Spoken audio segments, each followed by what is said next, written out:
Today our guest is Gentry Bronson, who is a San Francisco-based songwriter and pianist. Gentry Bronson plays today at AAU Library. So hello, Gentry.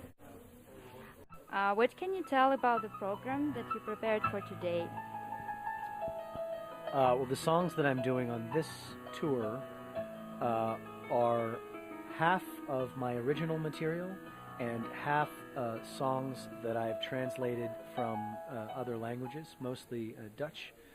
So I'm doing a combination of those songs, and the themes greatly vary, but I feel that all of the songs have become a part of me. Performing in so many different styles as you have, coming from classic background to jazz and rock, do you have some permanent elements that you could name that define your style? I think that one of the elements that always have defined my style have been a story arc. Even as a DJ, there was always a story that went along with the music. When I do my songs, the songs themselves always have a story like a movie might have a story. And I find that to be really important. There's too many cages and not enough keys. Imaginary lines drawing boundaries. There's too many leaders with their heads between their knees. Well, I grew up in Minnesota, which is a smaller state in the Midwest in the United States, and that's where I learned classical music. And when I was about 14, which is a typical age for a boy to discover punk rock and things like that, I just naturally discovered it and wanted to move on from there. But one of the things that I believe in for any artist is to constantly evolve and constantly try new things and new challenges. And I think that's why I've done things like been a DJ or been a spoken word poet or been in avant-garde jazz groups or different things like that, or different bands that maybe push limits in different areas. Our library has hosted a number of poetry readings, and poetry scene is an important part in Prague. So what's your connection with poetry and your slam poetry experiences? Can you talk about this a bit? Sure. I actually, when I was at university, I did some poetry study, some independent poetry study and some other things, and self-published a book when I was about 18 years old. And then I began to do slam poetry when I was about 21 years old, when slamming was just beginning. And I found it amazing that I could be paid for slam poetry.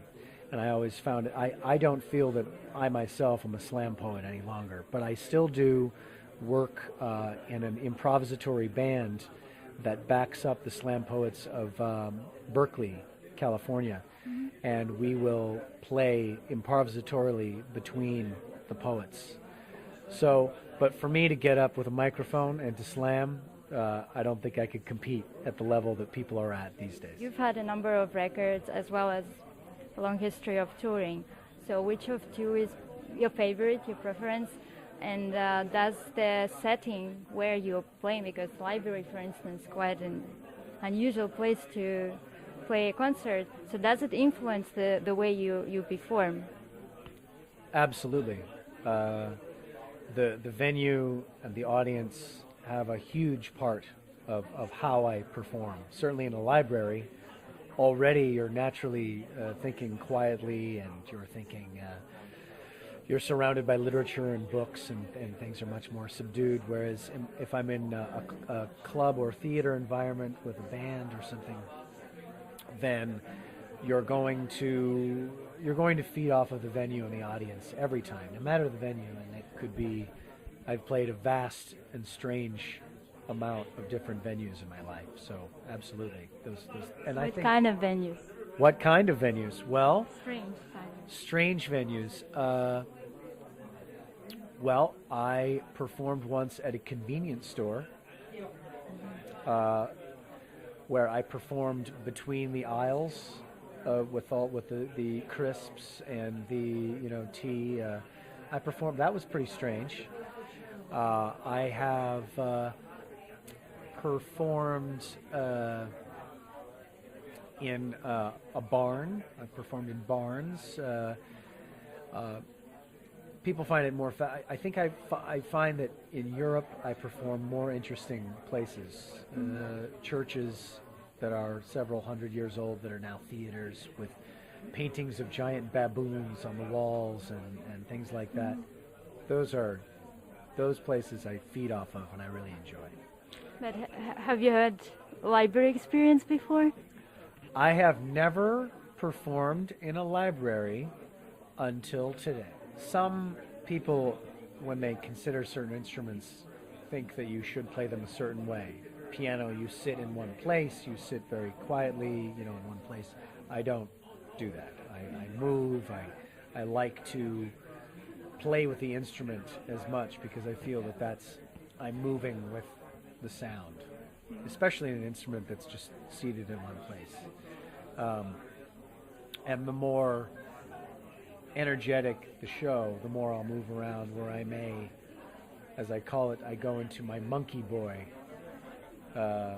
performance, where I may stand up and move around and stand on things and hang on things, and who knows.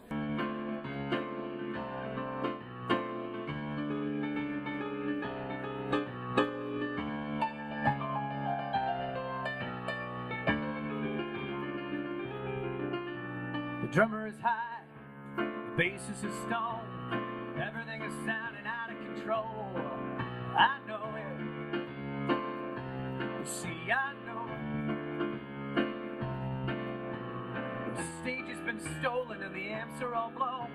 Guitarist is chosen and the singers are lonely.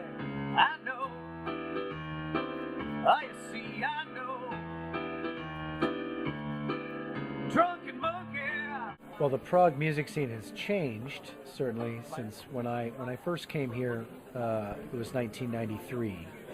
And the music that was happening, I thought, at that time, the music that was underground in the United States was mainstream in Prague. And the music that was underground in Prague hadn't even been heard of in many places in the world. And that's what drove me to come back here. And when I came back, it had changed again, so that's when I had the chance to become a DJ, and that was an entire world that was new. And I think that it's changed again. I think that San Francisco, in comparison to here, I would say that there's a lot of diversity, and you have a lot of people from different parts of the world, all in the same place, working on different types of projects. So they're really similar. Why do I call myself a troubadour? Yeah. Well, a troubadour generally is one who, it's an old term, it's an antiquated term that refers to somebody who travels and sings their stories, and that's what I do. So I've been working on a series of translations of songs by artists from the Netherlands, and tonight is the first night that these songs are going to be played in front of anyone.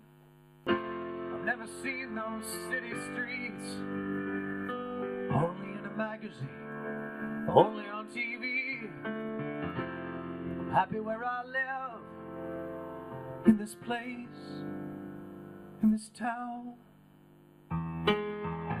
She sends a letter from Berlin with a beautiful story and a postcard from Madrid. Oh, she's so lovely. And yesterday, from Amsterdam, she blew me a kiss. Today a note from Budapest. You are the one I miss. She even tried to call me from an airport bar in Prague. She'll fill my heart tomorrow with love.